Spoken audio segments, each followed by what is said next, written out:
আমরা এমন জরুরি চিকিৎসা ব্যবস্থা গড়ে তুলব যাতে করে হাসপাতালে পৌঁছানোর আগেই অ্যাম্বুলেন্সে জীবন রক্ষাকারী চিকিৎসা শুরু করা যায়।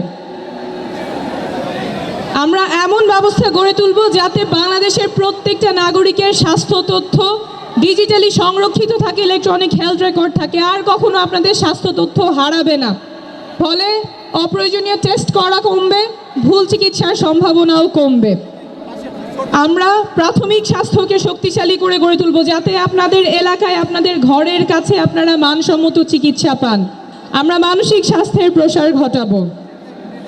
অঞ্চলভিত্তিক বৈষম্য দূর করতে আমরা বিভিন্ন অঞ্চলে হৃদরোগ এবং ট্রমা এবং অন্যান্য বিশেষায়িত কেন্দ্র স্থাপন করব। চিকিৎসার অভাবে যাতে কারো প্রাণহানি, অহেতুক প্রাণহানি না হয় এমন চিকিৎসা ব্যবস্থা আমরা গড়ে তুলব। আমাদের অর্থনীতি এমন হবে, কল্যাণমুখী অর্থনীতি হবে যেখানে সকলের কর্মসংস্থান নিশ্চিত হবে। শুধুমাত্র কর্মসংস্থান না, যেখানে একটা চাকরি নিশ্চিত হবে, মর্যাদাপূর্ণ চাকরি নিশ্চিত হবে, এমন কর্মসংস্থান নিশ্চিত হবে। শুধুমাত্র বেতন খেয়ে পড়ে বাঁচার অবস্থা, এমন কর্মসংস্থান আমরা চাই না। এমন কর্মসংস্থান চাই যেখানে নাগরিকের মর্যাদা থাকবে এবং ভালো করে বাঁচার সুযোগ দিবে। আমরা কর কাঠামো ন্যায্যভাবে ঢেলে সাজাবো যাতে করে ধনী গরিবের বৈষম্য দূর হয়।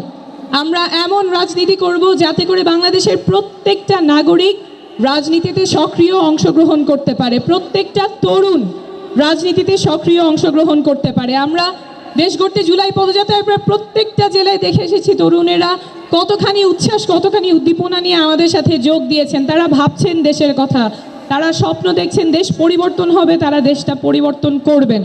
কিন্তু বারবার আমরা শুনছি এই তরুণদেরকে হেয় করা হচ্ছে, ছোট করা হচ্ছে, তরুণরা দেশ নিয়ে বোঝে না, তারা পরিবর্তন আনতে পারবে না।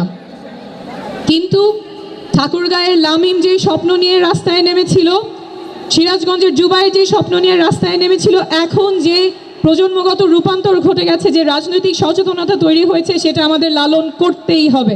আমাদের তরুণ প্রজন্মকে আর আশাহত করা যাবে না, তাদের স্বপ্ন ভঙ্গ করা যাবে না, তাহলে জাতি আবার সংকটের মুখে পড়বে। তরুণদের স্বপ্ন লালন করতেই হবে এবং তরুণদের বাংলাদেশ নতুন বাংলাদেশ হবে। আমরা এমন রাজনীতি করব যাতে করে নারীরা সক্রিয় অংশগ্রহণ করতে পারে। ভোলার সুমাইয়া যখন রাজনীতি করতে আসে তখন তার বাবা মার চিন্তা করতে হবে না রাজনীতিতে আমার মেয়েটা নিরাপদ থাকবে কিনা। সুমাইয়া রাজনীতি করতে পারবে, দেশের জন্য সক্রিয়ভাবে রাজনীতি এবং দেশ গঠনে অংশগ্রহণ করতে পারবে। আমরা এমন রাজনীতি করব যেখানে আমাদের প্রবাসী ভাইয়েরা যারা দেশ গঠনে ভূমিকা রাখতে চান, যারা নির্বাচনে ভোট দিতে চান, তাদের সেই ব্যবস্থা আমরা নিশ্চিত করব।